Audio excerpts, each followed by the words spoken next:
নাগরিক থেকে শুরু করে অযান্ত্রিক হয়ে মেঘে ঢাকা তারা এবং জীবনের শেষ ছবি যুক্তিতক্ক আর গপ্প পর্যন্ত তিনি ছিলেন একজন আপোষহীন পরিচালক, একজন আপোষহীন শিল্পী। তার নাম শ্রী ঋত্বিক কুমার ঘটক। কিন্তু শুধুমাত্র চলচ্চিত্র নির্মাতা হিসেবে নন, ঋত্বিক কুমার ঘটক একজন নাট্য নির্মাতা হিসেবেও আমাদের কাছে চিরস্মরণীয় একজন ব্যক্তিত্ব।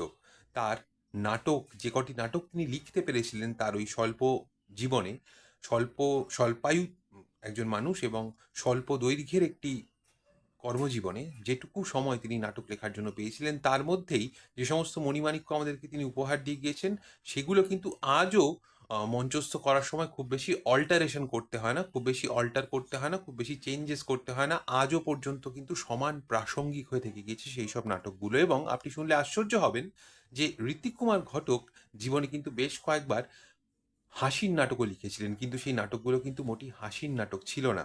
ঠিক প্রত্যেকটা নাটকই ছিল শ্লেষাত্মক নাটক। ঠিক সেরকমই একটা নাটকের নাম হলো বগলার বঙ্গদর্শন। আমার হাতে এই মুহূর্তে যে বইটা রয়েছে সেটা কিন্তু এই নাটকেরই একটি বই, এবং এই বইটি দেশ থেকে বেরিয়েছিল।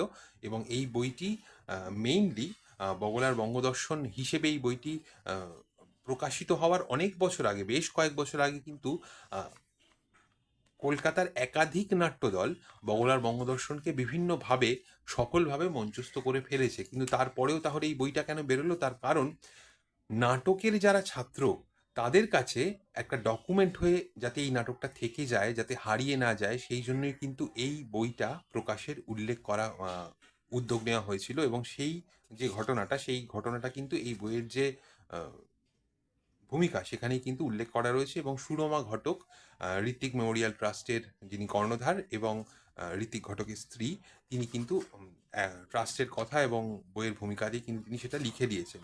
এবং এই বইটা যদি আমরা খুলি, একেবারে শুরুতেই ঋত্বিক ঘটকের যৌবনের একটি ছবি আমরা দেখতে পাবো, যেটা হয়তো একটু রেয়ার। আপনি ইন্টারনেট খুললে ঋত্বিক কুমার ঘটকের একটু বয়সকালের একটা ছবি অনেক বেশি প্রচলিত, এই ছবিটা একটু রেয়ার, সেই ছবিটা দেখা যায় বগুড়ার বঙ্গদর্শন। এবং দাম কিন্তু এটার মাত্র 50 টাকা, যদিও বইটা খুব একটা মোটা নয়, বইটা খুবই পাতলা একটা বই। এবং প্রথম এই এই যে সংস্করণটা, এটা প্রথম প্রকাশ করা হয়েছিল জানুয়ারি 2006 সালে।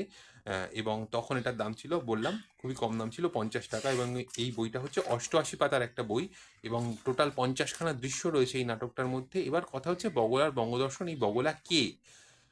এই বগলা হচ্ছে আসলে মেরুদণ্ডহীন এবং কোট আনকোট ধান্দাবাজ মধ্যবিত্ত শ্রেণীর একজন প্রতিনিধি। তাহলে বগলার বঙ্গদর্শন কেন? তার কারণ বঙ্গদর্শন পত্রিকা যখন প্রকাশিত হয়েছিল, তখন বঙ্গদর্শন পত্রিকা ছিল বাঙালি, যে শিক্ষিত বাঙালি সমাজ তাদের স্টেটাস সিম্বল। তো সেই বগলা নতুন করে সেই সময়ের, মানে দেশভাগ পরবর্তী ক্ষুধার্ত বাংলাকে কিভাবে দেখছে, তারই একটা অদ্ভুত ধরনের স্যাটায়ার হচ্ছে এই নাটকটি।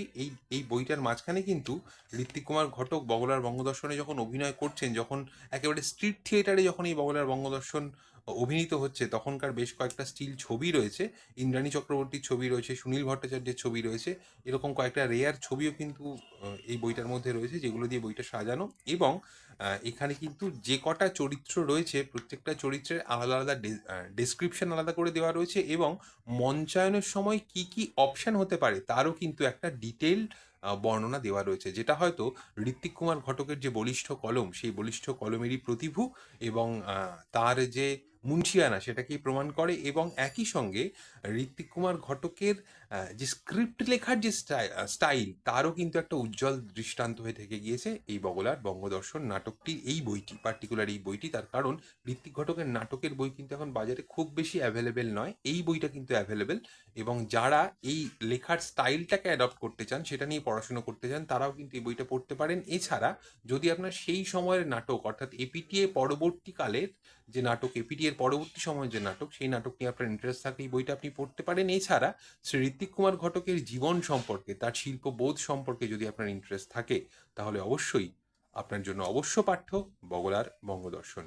আপনি এতক্ষণ দেখছিলেন দ্য টেবিল ল্যাম্প স্টোরি, এবং এই ভিডিওটা যদি আপনার ভালো লেগে থাকে, যদি এই বইয়ের রিভিউটা আপনার একটুও ভালো লেগে থাকে, তাহলে অবশ্যই একটা লাইক করে দেবেন। এবং এই ধরনের বইয়ের রিভিউ যদি আপনি আরও দেখতে চান, তাহলে আমি চেষ্টা করব আই বাটনে এই আমার যে কটা বইয়ের রিভিউ রয়েছে তার যে প্লেলিস্ট, সেটাকে আমি ট্যাগ করে দেওয়ার চেষ্টা করব। একই সঙ্গে আরও নতুন নতুন বইয়ের ভিডিও আমি নিয়ে আসবো, সেই চেষ্টা অবশ্যই থাকবে। আজ তাহলে এই পর্যন্তই।